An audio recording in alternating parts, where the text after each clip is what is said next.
Hey everyone, and welcome. In a world that just throws endless choices at us, how do we actually know what's right for us? What's authentic? Well, today we're going to unlock an ancient concept from the Pali language that gives us a really powerful way to look at modern life. It's called Patirūpa. Just think about it for a second. From the stuff we buy, to the news we read, even the people we decide to trust, we are constantly trying to figure out what's the real deal and what's just a really convincing fake. And it turns out this is not a new problem at all, it's a fundamentally human one. Okay, and this is where it gets really interesting. The word Patirūpa itself holds two ideas that seem like total opposites. On the one hand, it means something that is suitable, proper, the perfect fit. But on the other hand, it also means a counterfeit, an imitation, something that just looks the part. And that tension right there, that's the key. It makes us look past the surface and ask, is this genuinely appropriate, or is it just pretending to be? So here's how we're going to break this down. First, we'll get into the whole idea of the genuine versus the counterfeit. Then we'll zoom in on so-called false friends. After that, we'll look at unsuitable actions, before flipping the script to see what it means to live an appropriate life, which all leads up to a really cool practical guide called the 4 Wheels of Fortune. All right, first up, the genuine and the counterfeit. Now, you might think the biggest threat to something real is its total opposite, right?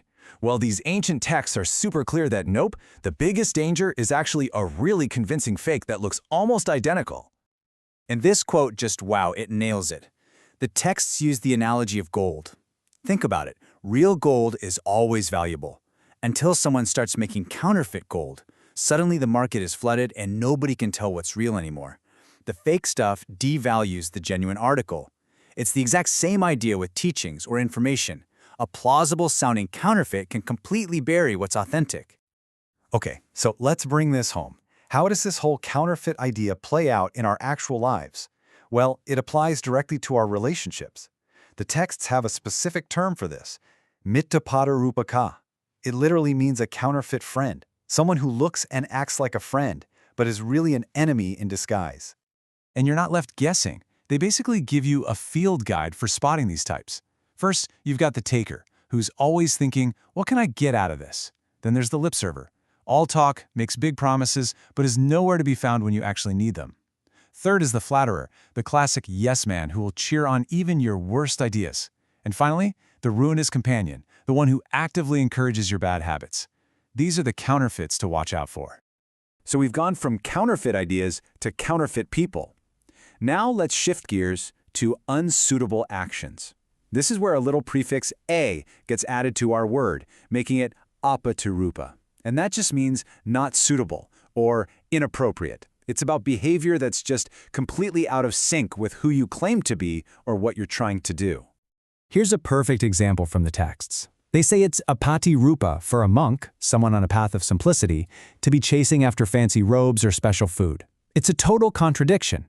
The action completely undermines the role they've chosen for themselves. And this isn't just some abstract idea. There's this one phrase, tiram na patirūpam, that pops up again and again in the texts. It's basically used to call out behavior that's socially out of line or just plain disrespectful. It's a great reminder that being appropriate isn't just about you. It's about how you show up for others in your community. Okay, enough of the negative stuff, right? We've looked at the counterfeit and the unsuitable. So let's flip the coin. What does it actually look like to live a life that is Patirūpa? A life that is truly suitable and fitting? I love this because the texts give us such clear practical examples. Just take the way we talk. They define unsuitable talk as stuff like gossip, arguing about politics just to argue, or just mindless chatter. You could say it's the ancient version of doom scrolling or getting into pointless comment section wars. On the flip side, suitable talk, or dhammikata, is conversation that's actually helpful, that's about wisdom and virtue. It's a simple change, but it's a profound one.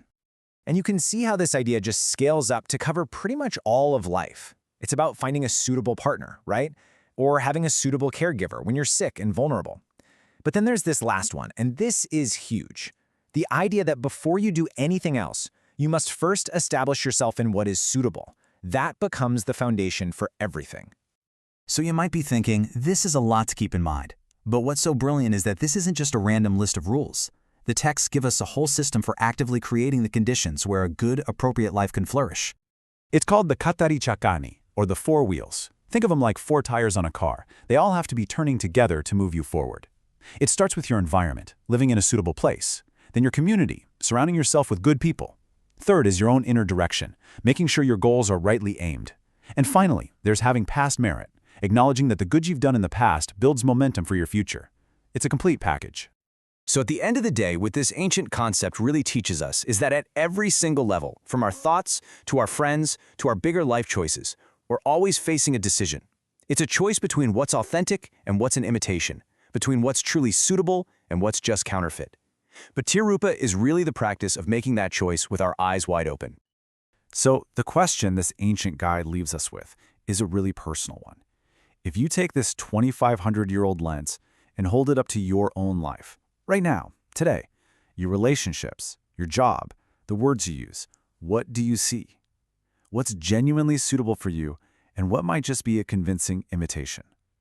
The choice, as it always is yours. Thanks so much for joining me.